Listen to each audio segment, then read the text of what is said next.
রাত্রে খাওয়া হবে, এখন 10টা বাজতে যায়। রাত্রে ডিম ভাজা হচ্ছে, রাত্রের মেনুতে হচ্ছে ডাল, ডিম ভাজা আর আলুর চোখা। ভালোই মেনু। কি করবো বুঝে আমার ফেভারিট আলুর চোখা। হ্যাঁ, ডিম দিচ্ছিস? ডিম ভাজা।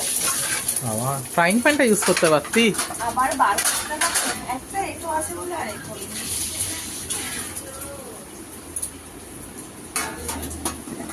কেটে খাতে থেকে চলে এসেছি। এই যে আমার বরের ফেভারিট আলুর চোখা।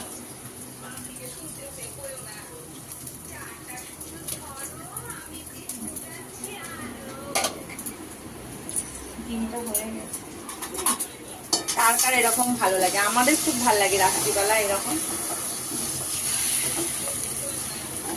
এইরকম ডিম ভাজা আর গরম গরম ডাল সিদ্ধ।